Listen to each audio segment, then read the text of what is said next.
Olá, pessoal. Olá, amigos, olá, amigas. Mais uma vez com vocês aqui no nosso Pode Sanear, o podcast da ABS-RJ, Associação Brasileira de Engenharia Sanitária e Ambiental. Sempre trazendo aqui colegas nossos, profissionais, subidades do saneamento que possam, de alguma maneira, ajudar, a divulgar e a fazer com que o saneamento no estado do Rio de Janeiro cresça cada vez mais. E hoje nós estamos sendo agraciados aqui com a presença, nada mais nada menos do que do Dr. Luiz Carneiro de Oliveira, nosso grande amigo, atual presidente do CREA, o que mostra a importância dessa presença hoje. A gente vai falar um pouquinho do CREA, vai falar aqui da trajetória do Luiz, das aulas que ele nos deu até quando trabalhamos juntos. Mas é muito bom estar aqui contigo, Luiz. Espero que você consiga mostrar um pouco aí de todo o teu potencial, todo o trabalho que ficou aí por essa trajetória brilhante, viu? Eu quero que você fique à vontade e que realmente possa transmitir aos nossos companheiros, nossos amigos aí, as melhores informações possíveis. E a gente vai começar falando um pouquinho de você, né? Você que teve aí toda uma passagem aí pelo CREA, está lá até hoje presidente, clube de engenharia, né?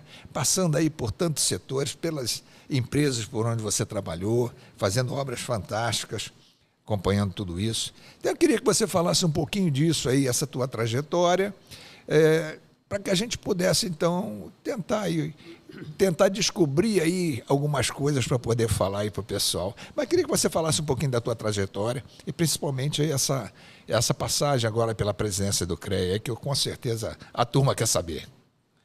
Tá bem, boa tarde. É um prazer muito grande, meu amigo Renato Espírito Santo. Já fizemos muitos desafios juntos. Eu tenho muita honra de estar aqui, de poder ter um espaço aqui do teu podcast aqui. Bom, olha só, eu fui do colégio militar e quando em casa eu cheguei dizendo que eu não ia seguir a carreira militar, teve um problema lá em casa, que a minha família era só de militares. Mas eu estava com o propósito de ser engenheiro, de ser engenheiro civil. E aí passei para a Escola Nacional de Engenharia, atual UFRJ, e optei pelo curso hoje chama transporte, pelo curso de estradas. E aí enveredei pela parte e comecei numa empresa muito atuante na época, ainda estudante, fui ser topógrafo. E eu era o Luizinho topógrafo. Luizinho até hoje. Luizinho, os antigos me chamam de Luizinho. Hoje é até estranho quando me chamam de Doutor Carneiro, mas eu sou o Luizinho. Mas aí eu optei, na época, na CAVO, Companhia Auxiliar de Viação e Obras, que hoje é voltada para o meio ambiente. Ela detinha muitas obras aqui no Rio e eu comecei com a parte de topografia, que me ajudou muito. Fiquei alguns anos em topografia, até que quando me formei fui trabalhar. Aí já em saneamento, eu era engenheiro de transporte, chama Transportes hoje, na época era estradas, e caí no saneamento, que fui trabalhar na bacia do Rio Bercó, ali em Botafogo, no Banana Podre. Fiquei uns 4 anos lá, que o Rio Bercó nasce ali na altura Visconde Silva, lá, sim. E vem descendo pela Mena Barreto e chega ali do lado da piscina do Botafogo, em homenagem ao seu Botafogo, mas deságua ali, o Rio Bercó. Fiquei 4 anos ali trabalhando, foi muito interessante a parte de saneamento, que me ajudou muito. Eu passei muitos anos trabalhando em saneamento, depois enveredei pela oportunidade que teve nas obras do metrô. Eu sou da velha guarda, em julho de 70, nós começamos as obras do metrô. Na Glória, Cinelândia, e aí foi desencadeando. Eu trabalhei na frente lá de Botafogo também, na estação Botafogo. Depois fui lá para São Cristóvão, Maracanã.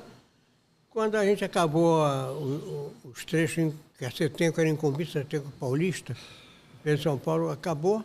acabaram as obras, eu fui para Exus e trabalhei na linha 2. Então, aí eu mudei. Diversificado, né? Vai pegando uma área, outra área, é legal. Completa, né? Completa. Depois eu fui na parte de saneamento. A sorte me ajudou, porque eu encontrei um ambiente muito propício. Ganhamos algumas obras na despoluição da Baía de Guanabara. Tive o prazer de trabalhar com o Filardi e um prazer para trabalhar com o Renato Espírito Santo. Coincidência, a vida me levou para trabalhar junto com o Renato, que aprendi muito com ele. Eu que aprendi. Aprendi muito com ele. Fizemos uma obra que foi uma novidade. Né? Aquela obra foi um marco. Foi um marco. Tive alguns insucessos, mas a maioria foram sucesso. Terminamos a obra. Funcionou. Aliás, até hoje. Eu costumo dizer que aquela bacia lá de Caraí, nós concluímos o trabalho. Desde de São Francisco, captando as águas lá em tempo seco, até Boa Viagem, inclusive na praia. Ele limpou e a praia está saneada. Hoje, Niterói é uma das cidades com índice de despoluição, né? De melhor qualidade de vida desse estado. E a gente tem um pouquinho disso, com certeza. Para não dizer que temos uma grande parte, a gente pode dizer tranquilamente. Isso a gente deixou para Niterói. Fizemos juntos, foi 4 mãos mesmo. Legal. Eu ia deixar para perguntar isso, falar sobre esse assunto um pouquinho mais tarde. Vamos mais tarde também. Mas já que você entrou, melhor ainda. Aquela obra foi muito, muito legal, né? Foi muito boa e guardou algumas passagens. Eu não sei se você lembra. Eu nunca vi a Baía de Guanabara com onda de 1 metro. Eu vi naquele período, nós fomos lançar, as condições meteorológicas eram tranquilas e, de repente, deu um tornado, sei lá o que foi, e a Bahia ficou com onda de 1 metro e a gente lançando tubo lá dentro. Loucura, mas foi muito bom. É verdade, tivemos uma dificuldade. Aquele inverno foi um inverno que teve muito... Aliás, em obra marítima, o inverno, normalmente a gente considera aí o inverno nos cronogramas produtividade muito menor que no verão. Nós pegamos um período difícil aí, mas concluímos. Mas dentro da Bahia, né, rapaz? 3.329 metros. É isso aí. Foi muito bom. É isso Limpou. Aí. Legal. Foi muito bom. Mesmo. Bom relembrar essas coisas. Foi bom mesmo. Aí, prosseguindo, depois eu fui para uma empresa muito boa aqui do Rio de Janeiro, a EBTE, muito boa. E aí tive a oportunidade de trabalhar no Porto Sudeste, foi uma obra do tempo do Aico Batista, foi uma obra muito boa. E na implantação da usina da CSA, do ThyssenKrupp, foi uma experiência também muito boa. E isso me ajudou muito na vida. Eu estou muito feliz Com certeza. De ter abraçado a engenharia civil. Mas e o CREA? Vamos falar um pouquinho do CREA. Você já foi presidente do conselho, membro do conselho, vice-presidente, né? Você era vice-presidente e agora é o presidente. Como é que você está vendo o CREA aí nesse período? O que está pensando aí para frente? Como é que estão as coisas? A gente sabe que teve essa saída do Miguel agora para concorrer, né? Que era o presidente, vem nova eleição, vai concorrer, e aí, estatutariamente, ele não pode continuar. Não pode. Né? E aí você assume como vice-presidente, assume então a presidência e é o presidente, né? Que está, com certeza, o CREA está em muito boas mãos. Como estava antes, vai estar agora e está, com certeza. Então, diz para a gente, o que você está pensando aí do CREA? Bom, a minha missão, nesse momento, de substituindo o presidente que se licenciou, é dar andamento nos trabalhos. O CREA tem uma organização que o Miguel, vamos citar o Miguel, ele arrumou bem o organograma, está muito bem distribuído, toda a parte administrativa, a parte jurídico, e nós estamos agora, nesse momento, com uma dificuldade, mas está sendo superado, que nós mudamos todo o sistema de internet, sistema, e isso está um pouco de dificuldade na toda essa parte de informática, mas já está superado.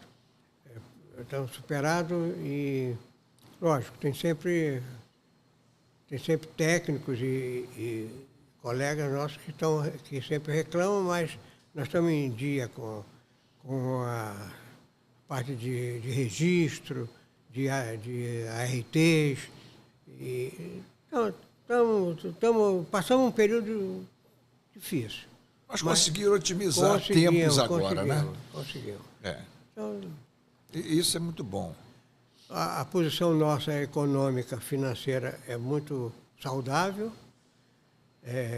Tem uma comissão designada agora para estudar uma futura sede mais moderna, porque hoje no CREA, Renato, o nosso técnico, chega lá um engenheiro, um pessoal, não tem onde ficar. Você chega lá, se você não tiver uma reunião e no atendimento, você não tem onde ficar. Então, eu penso que falta um espaço importantíssimo, que é para o técnico chegar lá para ter um encontro, mesmo pessoas que estão precisando de trabalho, onde tenha um centro que possa acessar a internet, fazer uma pequena reunião, eu acho muito importante ter aonde o pessoal se reunir com seus pares e poder trocar informações e trabalho, que hoje o CREA não tem. Precisamos ter também um auditório compatível com a importância dele. Eu conheço o prédio lá, realmente as instalações são limitadas. Tem até alguns riscos que nós estamos já identificamos. Vamos ter uma comissão nossa já designada. Se Deus quiser, nós temos recursos para isso. Legal. Isso é bom.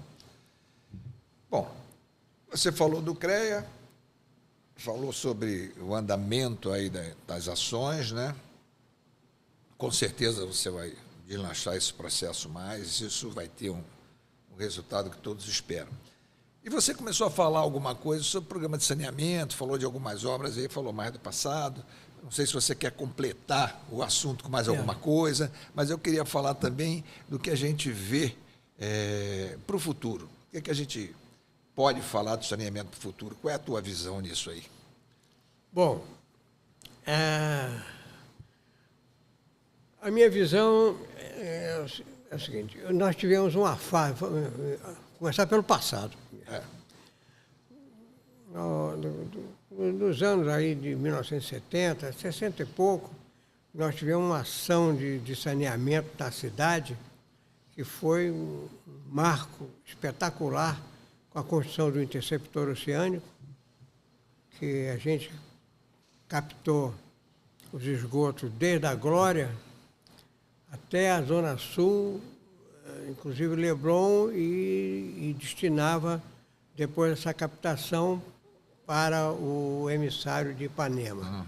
Foi uma obra espetacular e deixou um marco na engenharia e no saneamento muito... Deixou um marco mesmo. E é fundamental hoje. Fundamental. Hoje. Imagina se não tivesse... tempo decorrido.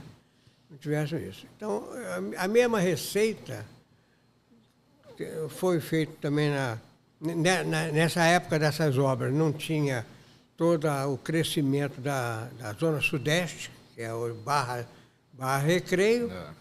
A SEDAI já teve bastante intervenções na Zona Sudeste, construiu o emissário lá da Barra, tem um sistema de estação de tratamento. E foi obrigada a construir aquela estação de tratamento? Bom, infelizmente, eu quero só dar uma posição.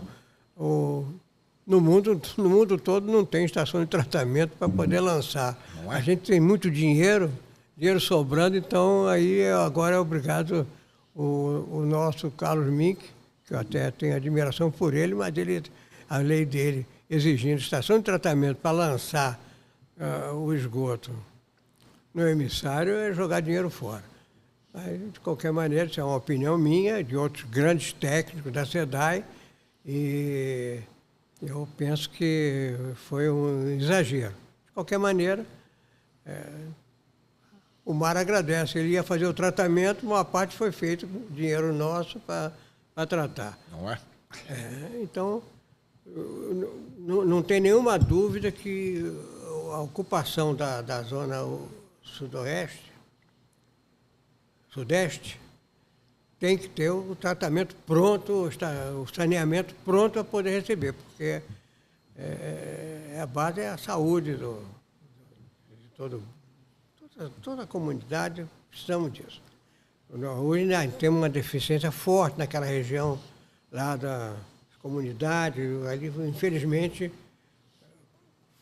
foi aumentando lá aquela região, lá, beirando lá a Lagoa de Jacarepaguá, nós temos alguma dificuldade ainda, mas nós vamos, se Deus quiser, vamos... Tem bastante dificuldade. Bastante dificuldade. Se a gente acertar o saneamento ali, aí a gente fica em condições boas de habitabilidade, mas eu penso que tem muita coisa para fazer ainda. Mas... Na parte de esgotamento, a gente tem uma deficiência grande ainda no Estado, né? Para não dizer no Brasil. É verdade, não no Brasil. Para não dizer no Brasil, mas estamos falando de Estado, então vamos ficar por aqui. Ainda é muito grande, né? Muito grande. Os números estão aí, são claros e mostram isso. Se a gente consegue atender com água, não consegue atender com esgoto. A parte de coleta de lixo é sempre complicada, a parte de resíduos cada vez mais complicado, e vai por aí. Drenagem, então, nem se fala, a gente não consegue. É uma cidade que ocupa as baixadas, principalmente beirando o rio, né? Nessa beira-rio, pega e ocupam desordenadamente, os municípios não fazem nada, o Estado não faz, e só vai fazer depois quando acontece o problema. Exatamente. O que ocorre na zona sudeste é que, mesmo o sistema viário, aqui nós estamos na região do sudeste, o sistema viário praticamente está concluído. No meu tempo são todos, mas quando a gente começou a vida profissional não tinha a Avenida das Américas. Hoje tem várias pistas sentido Zona Oeste e outras sentido Barra da Tijuca. Abelardo Bueno, nem pensar. Hoje é uma avenida espetacular. A Salvador Allende...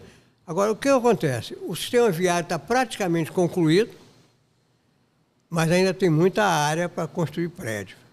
Então, a gente...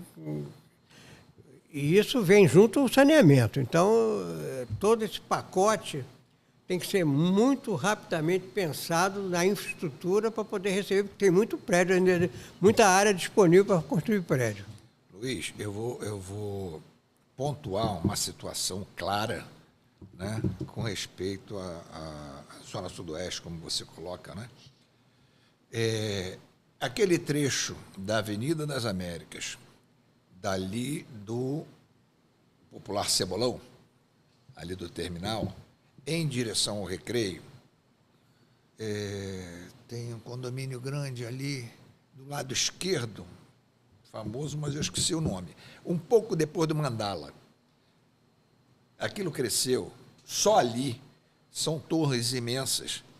Eu acredito que os condomínios que foram criados naquele trecho, que vai ali até mais ou menos o condomínio o Pera de Itaúna, um pouco antes, aquele trecho ali do Mandala para lá, do Pera para cá, esse pedaço, do lado esquerdo, ele tem simplesmente...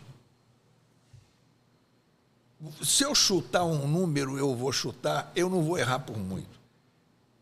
Uns 15 a 20 prédios, que são torres, cada torre com 20 andares. Cada andar daquele tem, no mínimo, uns 6 apartamentos. Então, é um negócio absurdo. E quando você olha para o lado direito, prédios menores, com 4, 5 andares, que deve ter também uns 20. O sistema viário, como você falou, está praticamente concluído. Não há sistema viário que segure um negócio desse. Hoje, os engarrafamentos na Barra da Tijuca, principalmente nesses horários de ruas, final de tarde, nesse manhã, é um negócio absurdo. O deslocamento está horrível. Então, eu fico preocupado, porque a gente não vê uma paridade nesse desenvolvimento. Quem deveria estar à frente, no caso desse trecho que nós estamos falando e dessas obras, é o município, né? Não vai aí crítica ao município, porque nós estamos falando desse trecho, mas se você for para a Baixada Fluminense, os municípios lá têm o mesmo problema. De uma forma geral, a gente tem isso no Estado. E aí eu fico preocupado. Você vê o metrô entalado lá no Jardim Oceânico, quando ele podia ter vindo até o terminal, né, ali na Ayrton Senna. Quando ele foi colocado lá, poderia ter vindo até ali, pelo menos. Hoje já poderia estar lá no Recreio, mas deu-se a preferência, eu não vou entrar no mérito, mas deu-se a preferência pelo transporte rodoviário com BRT. Naquela época, a prefeitura foi contactada a respeito.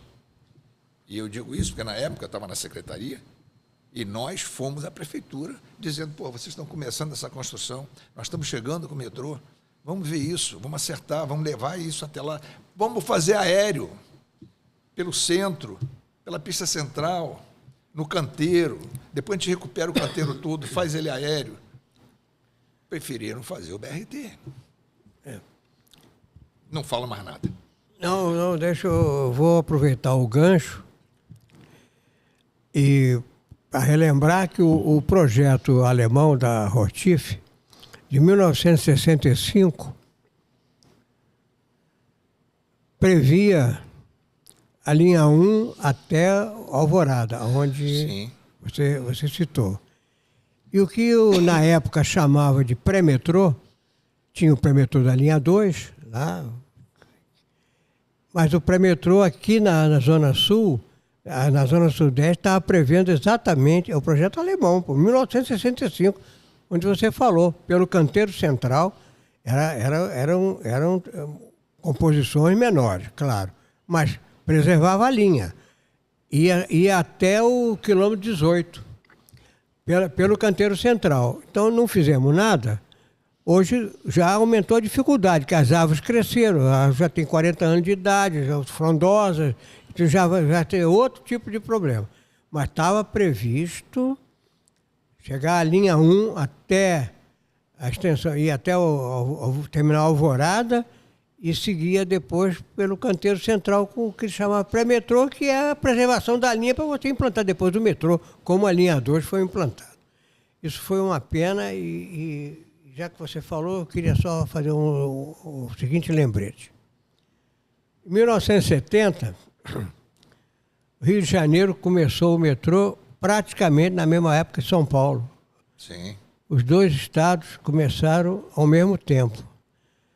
Aí você hoje não tem nem meio termo. Compara como é que está o metrô de São Paulo, a malha do metrô de São Paulo e como está a malha do metrô do Rio de Janeiro.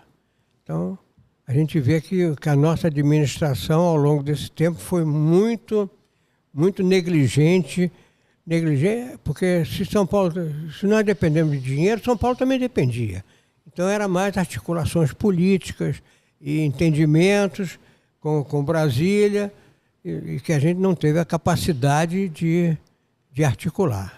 Por N mais capa razões, não vem o caso aqui, mas a realidade é isso, é hoje. E em termos de extensão, até a gente, vamos lá, embroma um pouquinho, porque a linha 2, que foi feita onde tem o traçado da linha auxiliar, ficou de fácil execução, porque foi uma construção mais simples. Porque São Paulo não, São Paulo tem uma extensão de grau de dificuldade muito maior. E eles conseguiram e nós ficamos para trás. Infelizmente é isso. Doutor, é isso. Felizmente é isso. Só para fechar esse assunto, eu estive em Madrid, não lembro o ano, 2000, por aí, quando eu era secretário e tinha o metrô sob a secretaria, visitando as instalações do metrô de lá. E aí a gente teve a informação de que eles faziam 1 quilômetro por ano. Independente da situação de solo. Que até não é muito diferente, porque o solo lá na região é arenoso, não é muito diferente daqui não, mas e área urbana, e nós fazíamos 1 quilômetro em 10 anos. Negócio de louco. Então, infelizmente, essas coisas acontecem e o tempo passa e a gente vai vendo em função disso, né? Mas vamos lá. Isso aí é... E aí a gente tem a Supervia aí do lado, né? O que você acha da Supervia aí atuando? Olha só, quando eu era ainda na idade aí de 20 anos, uns 40 anos atrás, o sistema viário, questão de mobilidade urbana, nós tínhamos até um menor número de habitantes na região, aqui no Rio de Janeiro, mas o sistema de bondes transportava em torno de 1 milhão de pessoas por dia e a Supervia 700 a 800 mil passageiros por dia. Nós tínhamos um sistema, não tinha todo aquele... Os ônibus não tinham uma atuação tão tipo de monopólio como tem hoje, mas o sistema de bondes, que era um sistema espetacular, transportava 1 milhão por dia e a Supervia uns 800 mil por dia. Hoje não temos mais o bonde e a Supervia, se transportar hoje 200 mil, já está bom demais. Degradou demais o serviço da Supervia e uma das soluções da mobilidade urbana, para mim, passa... Aliás, os grandes especialistas de transporte, tipo William de Aquino e todos os outros técnicos, cara, de alto gabarito, sabem, falam que se a gente consertar a Supervia, que tem quase 300 quilômetros de linha no Grande Rio, o trem metropolitano da Supervia, e se a gente colocar em dia, não é de um dia para o outro, mas o sistema do metrô, com a linha 2, concluindo a linha 2, não quero nem dizer que vá para Niterói com a linha 3, mas se for, seria ótimo. Aliás, a linha 3 é uma questão fácil, que a gente, em segmento da Almirante Barroso, a gente faz em túnel, são 5,5 km de túnel, e que é uma barbada. A gente chega lá em Niterói, e do outro lado tem 2 milhões de habitantes, contando com São Gonçalo. Mais do que isso, a linha 2, a gente concluindo a linha 2, evita aquela cruzamento de linha quando a linha 2 cruza com a linha 1 na Central do Brasil e quando tem que parar os trens em Botafogo para fazer a manobra no aparelho de mudança de via, no AMV. E aí, com isso, o headway, que é calculado no nosso sistema para 1,5 minuto, hoje, se fizer em 4,5 minutos, está muito bom, 3 vezes mais. Está ótimo, não consegue, mas quando está espetacular, 4,5 minutos. Se tiver a linha 2 pronta, a linha 1 trafega com muito maior rapidez e vai... Ela é projetada para transportar 900 mil por dia. Então, teoricamente. Então, é isso. Então, é coisa fácil. Não vou nem entrar no mérito de outras coisas, né? Só vou passar assim... rapidamente. Então você falou, Renato, sobre a Supervia. Supervia, se a gente botar em dia, é difícil, aí eu não tenho solução aqui. Mas a gente tem que já funcionou, então, lógico. Então não tem por que não funcionar. Então, se a gente tiver o sistema do metrô e a Supervia funcionando, a mobilidade aqui da área do Rio, Grande Rio, vai ser outro tipo de vida. Com certeza, com certeza. Doutor, eu teria outras colocações para fazer, não vou nem fazer. Vamos abrir um pouquinho mais o nosso papo, vamos falar de outros assuntos também, senão a gente vai ficar só... Esse aí a gente vai ficar o dia inteiro falando disso, mas realmente é muito difícil. Mas nós falamos de saneamento, falamos um pouco de mobilidade, vamos falar também de energia. Como é que você vê hoje essas opções que a gente tem aí, opções de energia, né, eólica e outras? Agora, isso acontecendo aí também, em paralelo, você tem todos os ambientalistas aí trabalhando, né, que ficam em cima do processo aí. Como é que você vê isso aí, esse conjunto? Eu tenho uma sensação que... Mas é só um sexto sentido que todo lugar que o Brasil, ao seu atuante em produção, produtividade, etc., querem implementar alguma coisa tem um grau de dificuldade enorme. Deve ser coincidência.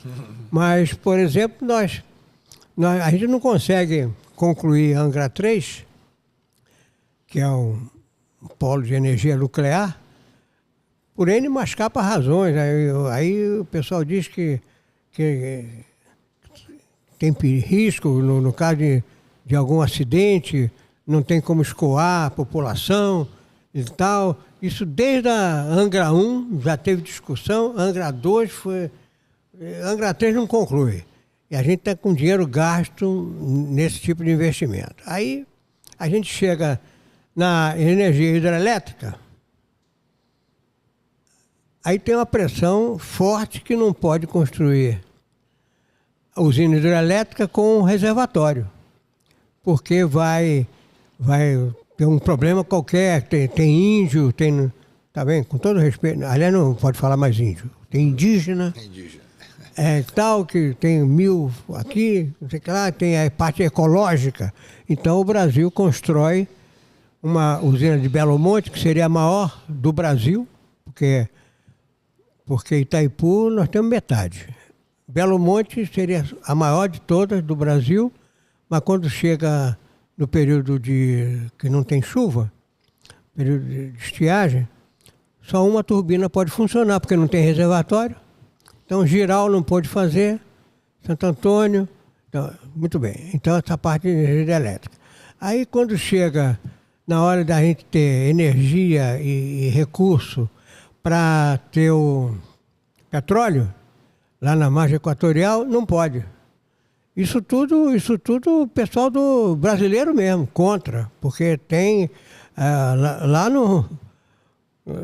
nossa ministra, dificuldade, estamos atrasados. Lá na Guiana pode.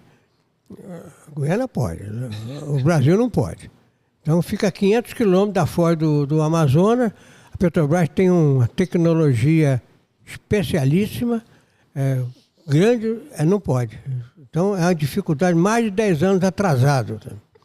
Aí chega na hora da gente ter uma economia de transporte para exportar grão de soja, vai ficar da ordem de 30%, 40% mais barato o transporte ferroviário. Não pode fazer ferrogrão, porque nós mesmos que fazemos obstrução, não tem ninguém. Até o pessoal diz que é influenciado por ONGs estrangeiras. ONG financiada por forças estrangeiras. Mas não pode construir a ferrogrão, porque aí nós teríamos um transporte 30% a 40% mais barato, carreto, sem falar nos caminhões que economizariam todo o transporte ferroviário. Não pode. Então, a gente tem um grau de dificuldade em enfrentar nossos compatriotas mesmo aqui que se opõem ao desenvolvimento. O professor Eduardo Celestino Rodrigues, que foi um grande professor do Instituto de Engenharia de São Paulo, há 50 anos atrás ele falou que no Brasil podia botar uma placa de aceita-se poluição. Lógico, tem certo limite.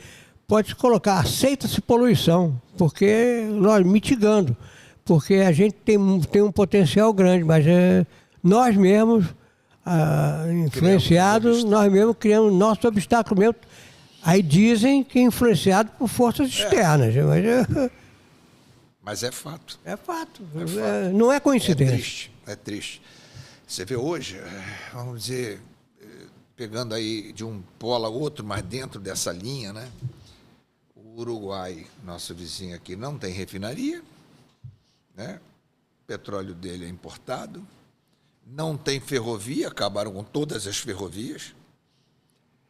E hoje pagam $2 o litro da gasolina. É uma loucura. E é para onde a gente está caminhando. Verdade. Né? Aqui nós temos uma velocidade de implantação dos carros elétricos, né? Uma velocidade de implantação acontecendo, mas sempre com aquela coisa, o cara... compra o carro, mas não tem o posto, vai abastecer em casa de forma provisória, precária, até conseguir ajustar, porque primeiro ele quer comprar o carro elétrico que é mais barato, principalmente quem vive desse transporte, que faz transporte solidário, que faz transporte de táxi e outros. Muito complicado. No Uruguai, não. Eles estão fazendo uma política. Eu estou falando do Uruguai só porque é nosso vizinho aqui, mas tem outros países nessa situação aí. Ele tem essas características de ter acabado com as ferrovias, está pagando $12, R$12, né? $2. Mas você vê que lá a velocidade de implantação dos carros elétricos, a possibilidade das pessoas abastecerem em casa, a facilidade que estão tendo, eu estou falando isso porque eu tenho estudado nesse processo há pouco tempo, é imensa. Daqui a pouco eles estão com tudo elétrico, a nível de automoção, né? E aí a gente vai lá, um negocinho desse tamanho, em, sei lá, 3 milhões de habitantes. Aqui, porra, imagina, não sei, eu tenho realmente minhas dúvidas, voltando de uma situação a outra, o MINC fez aquela lei movido por uma porção de ambientalistas que estavam brigando por causa da necessidade da estação de tratamento. E hoje nós estamos com a estação de tratamento no metro quadrado mais caro que você tem no Rio de Janeiro. Isso. É bom. Difícil, doutor. É difícil. Mas a gente tem que conviver e tirar um melhor proveito do que os ambientalistas têm a oferecer. Mas o nosso problema energético é muito difícil, né? Com todas as possibilidades que a gente tem, precisa ser melhor trabalhado, melhor desenvolvido, melhor planejado. Concordo mesmo. Doutor. É isso. Vamos lá. Vamos voltar lá para o CREA, de certa forma. Vamos falar um pouquinho pegar um assunto aí mais ligado ao CREA, sair um pouquinho dessa linha que nós estamos discutindo.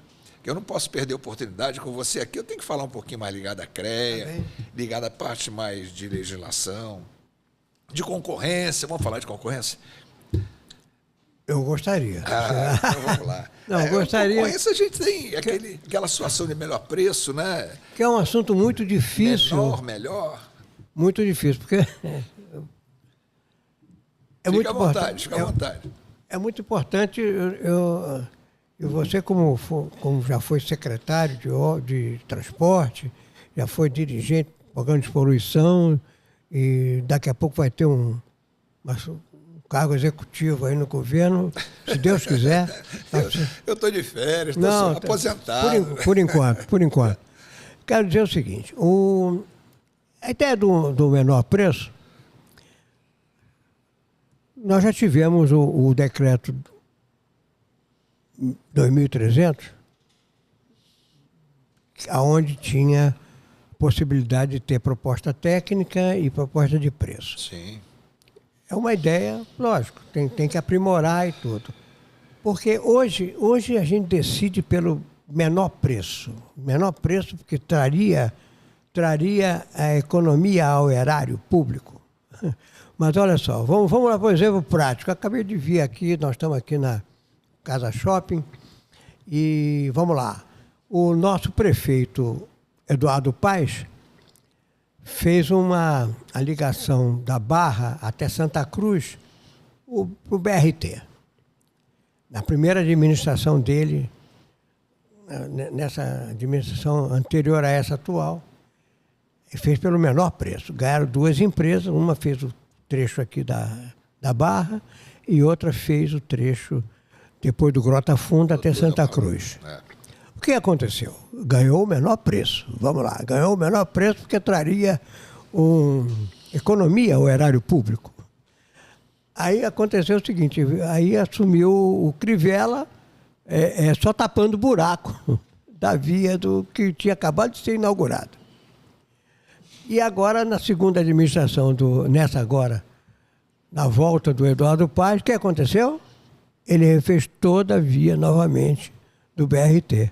Foi a Odebrecht que fez a parte de cá e o Machado fez, eu não estou lembrando o nome da empresa dele, mas o Machado fez o trecho lá porque a obra ficou muito mal feita, a qualidade muito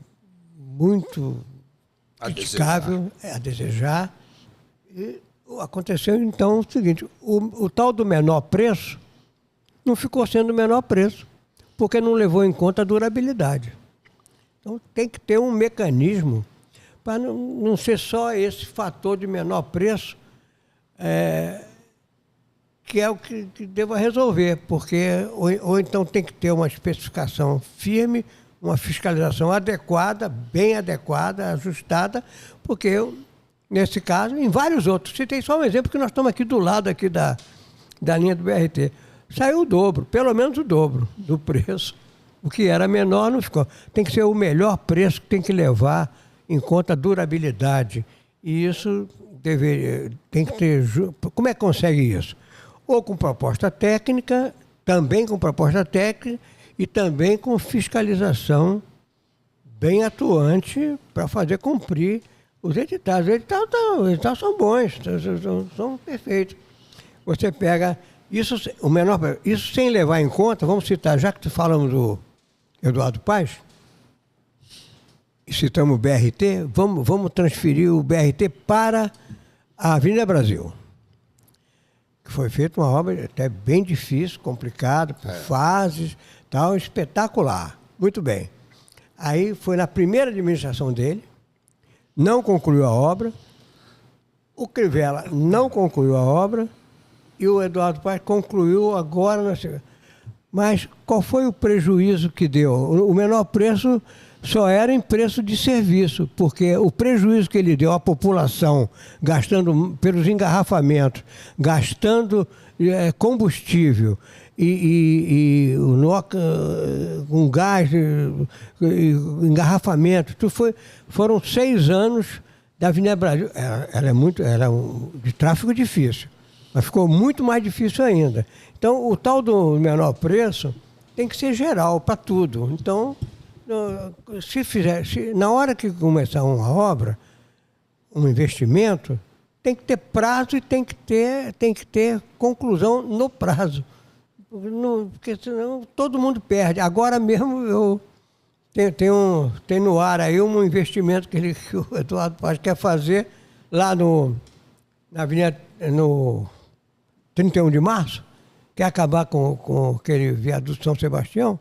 Pô, era melhor planejar bem, porque vai ser o caos e ninguém leva em conta o prejuízo que dá à população com o consumo de combustível, com o inconveniente, vai ser a Avenida Brasil virou um inferno para poder trafegar no período das obras. Ainda agora tem muita dificuldade, claro, mas essa dificuldade que tem hoje soma aí as obras. Então, nós temos que lutar para ter o melhor preço. O melhor preço não significa que seja o menor, mas porque muitas vezes o menor não é o melhor. Não sei como resolve, mas voltando com proposta técnica e com uma eficiência forte na parte de fiscalização e na escolha das empresas. Eu acho que você foi muito feliz aí nos exemplos. A gente tem esses exemplos claros, né? E outros aí de outras obras, não vamos nem entrar no mérito. Falar aí de saneamento, você tem mais algumas. Se você falar hoje mesmo, a gente está falando de obras que estão acontecendo, estão aí sendo sinalizadas aí na imprensa, obras que começaram em 2021, estão aí até hoje, um atraso danado. Essas coisas todas caminham nesse sentido. O menor preço em obra de engenharia é sempre muito arriscado, em qualquer área, né? Não é só na área de transporte, mas é muito arriscado. Nós que somos engenheiros, já tivemos experiências aí em diversas obras, com diversas empresas, dentro do próprio governo. É sempre muito, mas muito arriscado. Eu ficava arrepiado quando começava a aparecer essas coisas de menor preço na minha frente. Mas a gente tem que tocar a vida, faz parte do processo. Mas, doutor, nosso papo está ótimo, a gente vai puxando um assunto atrás do outro, mas nosso tempo está indo. Eu queria deixar aí para você o espaço, para você, se tiver mais alguma colocação que você queira fazer, porque a gente vai ter que caminhar para o final, e aí outras vezes você com certeza vai estar junto com a gente, para a gente avançar com esses papos, porque você é muito bom de papo. Quero dizer o seguinte, Renato Espírito Santo, primeiro que eu tive muito prazer de estar aqui, eu tenho tenho muito prazer e tive muito prazer de trabalhar com você. No serviço foi até pioneiro, vamos lá. Já tinha outra experiência em outro lugar, mas foi muito, muito bom e trabalhar em saneamento foi uma bela experiência que eu tive com uma fiscalização proativa. Pô, foi muito interessante. Aí não é muito...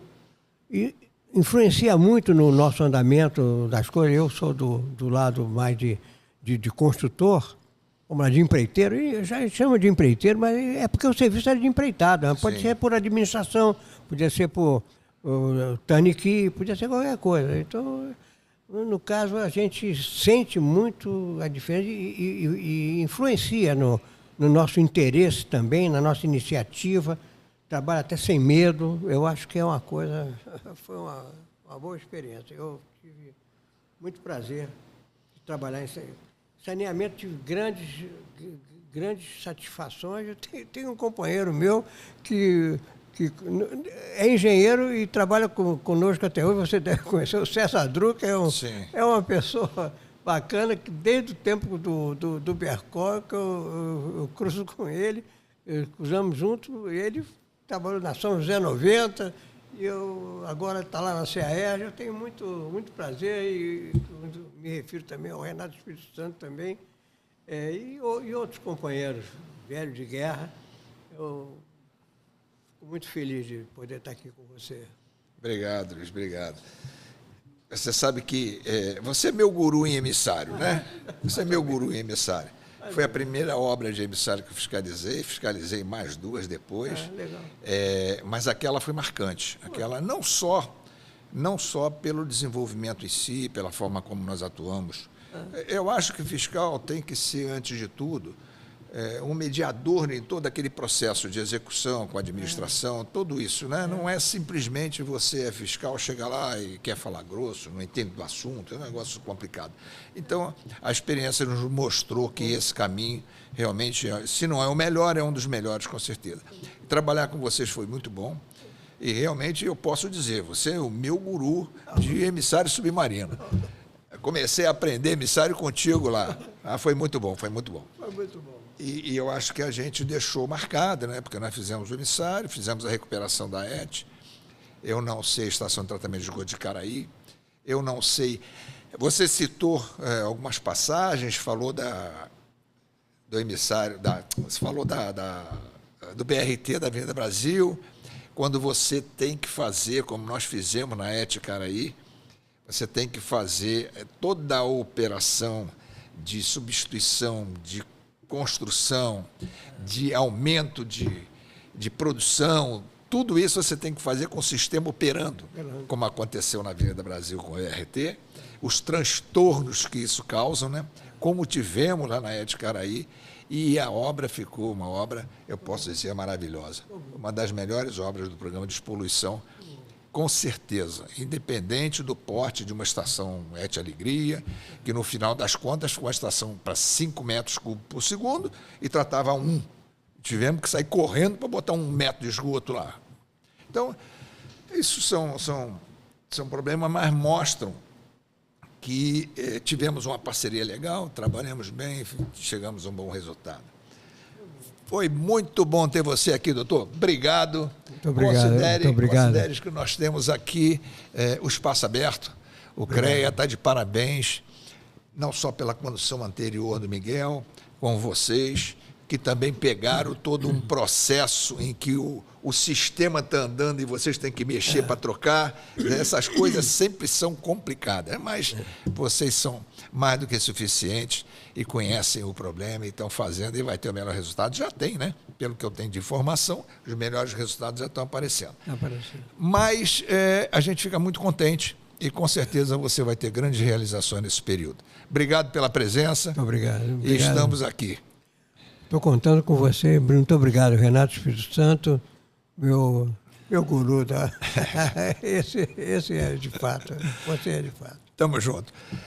Pessoal, tivemos aqui hoje a presença do Dr. Luiz Carneiro, atual presidente do CREA do Rio de Janeiro, e que nos deu aqui uma aula muito gostosa aí sobre uma série de obras que nós tivemos, uma série de assuntos. Falamos aí sobre licitação, isso é muito bom, a visão de quem tem uma experiência muito grande nesse processo, como executor na área privada, trabalhando junto ao poder público e com uma bagagem muito grande para dizer categoricamente dos problemas que nós temos e, para fechar o assunto, dos problemas que nós temos principalmente com o menor preço. Certo? Doutor Luiz, muito obrigado.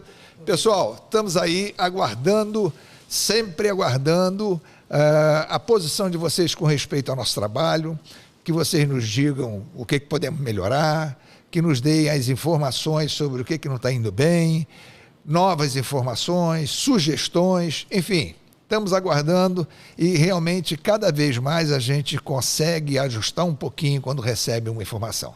Muito obrigado, grande abraço.